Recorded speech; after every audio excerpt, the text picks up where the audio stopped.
And we're going to segue into our last song here, our show closer of the day. Oh, this is always so sad when our show closer comes around. Listen to such good music throughout the episode, and we got to call it quits at some point.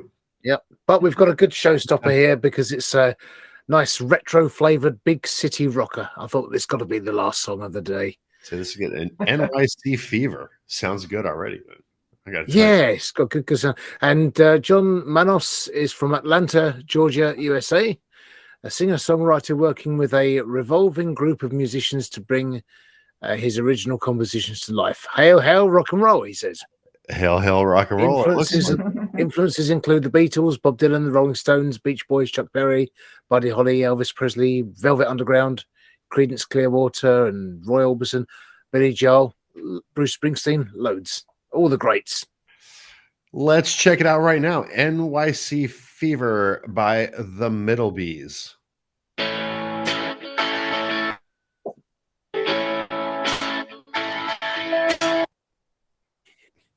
I just wanted to check. I don't know what's going on with that for whatever reason. Strange, I don't want to restart the meeting. It's a good thing that you guys have listened to this song already. So I'm just going to leave this part unmuted. Let's just go throughout the song here.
a proper kind of rock song there. Carlos Fandango. Yeah, proper rock song. They really gave us the horn there, didn't they? That was good. It was it was basically lots of horns, guitars, good rock vocals, good range. Something I was trying to place my finger on what it was. What I'm hearing is, yeah, which band is it most like? And I just can't think. But there's the Jay Giles band who did Centerfold, that sort of sound. But it's that kind of back in the day, late 70s, early 80s, when America was confident, that kind of oozing the confidence of the nation that came out in the music. That's what I'm hearing there, and it's just really good. I just loved some of the horns at the start leading into the first verse. Got a really nice chord there with layered up horns and stuff, and just thought it was nice structure, solid vocals, slick production again. Yeah, and great brass. So that was very good. I thought, yeah, nice one to end the show on. Miss Wayward Waves, what say you? Come here. So is the brass, the horns, is that what makes it seem retro? It's hard for me to pinpoint that. Yeah. Yeah. So, yeah, you mentioned, Carl, that it exuded the confidence of the time of the, a few decades ago. And I agree. In fact, it reminds me of that live band sound you would commonly hear in city bars, where there'd be a live band and you'd be at the entrance and that's the sound that you would hear.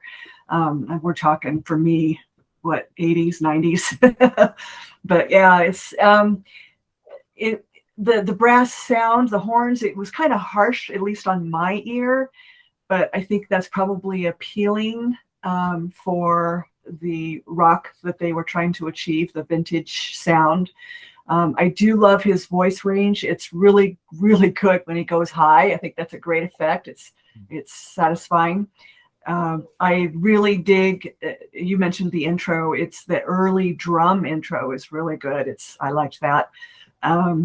The chorus sound, the chorus is great. It really makes you want to sing along. It's kind of like party lyrics. It's just like, oh yeah, let's sing along to this and dance to this or whatever. It reminds me, let's see.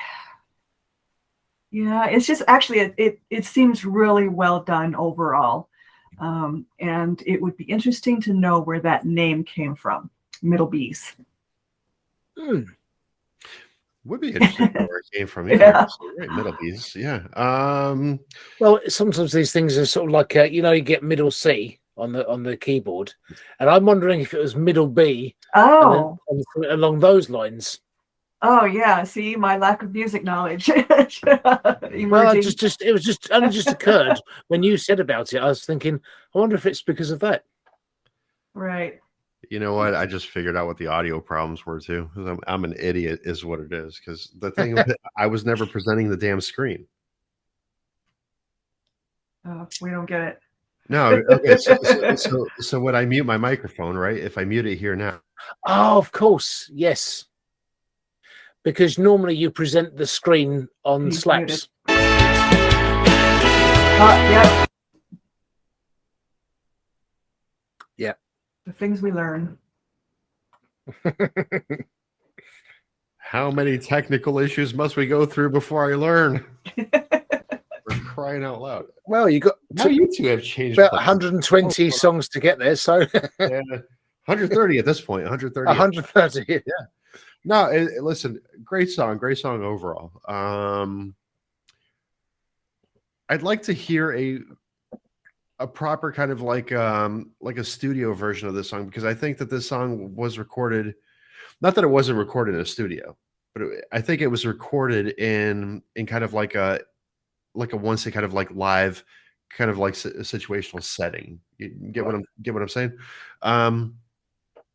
So it would be nice to hear like a version of this that was broken down instrument by instrument, track by track, and just kind of like layered the way that the way that you would layer something to put on an album. I know that a lot of people like albums of this sort where, it's that big band live feel, like right inside your car or your house or whatever the case may be. And you want that. And a lot of bands have that going on. And just like you, Carl, I was struggling to figure out, like, who does this sound like? Who does this sound like? But again, with this episode, I've had problems with that with a couple of the acts. So it's great that we're actually finding a lot of original music that we really can't pinpoint. Like, it really doesn't sound like this person. It really doesn't sound like that person. It's something that somebody's made their own and that you're kind of like clinging on to. So, which is just fantastic. It's fantastic that you have bands out there that are doing that where you can't pinpoint, something that somebody else is doing. They're not really like taking from a genre. They're kind of like doing their own thing, and you're recognizing them as them. So, just with that alone, I think Middlebees has a bright future, because it's a very sticky song in your ear, Mhm. especially when you're talking about the brass.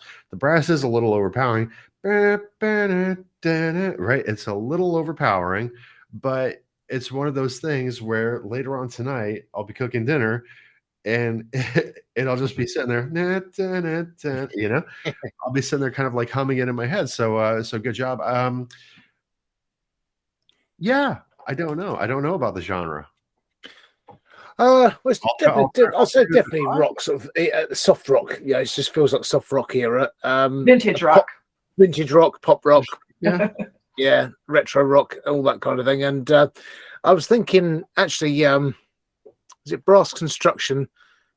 They had a sort of more funky feel about them, but they had there's a bit of funkiness about it.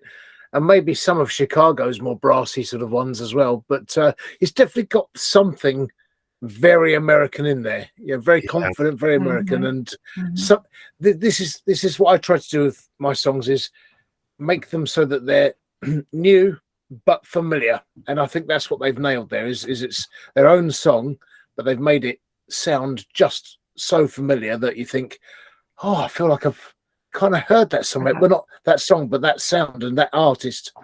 And yet they've got their own unique sound, So particularly the vocals, I think, yeah, as Justine said, when the vocals went high, he's really, really got good, solid delivery on his high vocals, or all his vocals, but it really works when he goes soaring off high without overdoing it as well.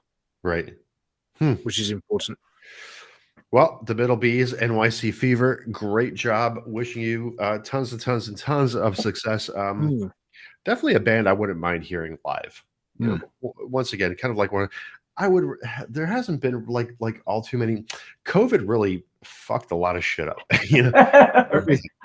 I haven't been to see a band in a long time, and I would really like to go see a live performance, someone good, especially like we have one of the world famous venues right here in St. Pete, which is Janus Live, and there hasn't even really been much going on there, and it's a shame. I'd love to go out and see a live band, and whether it be a band that sounds like this or any other of the other bands that we have covered today, or the acts that we have covered today for that matter. So once again, please visit the video description below. Find the links to these artists. Go show some love. And we would like to say thank you, Miss Justine Painter of Wayward Waves, for joining us today as our guest commentator on our 12th episode of the Underground Sound, where we are putting the us back into music. So please do like, subscribe, and share, and let's get your music out there.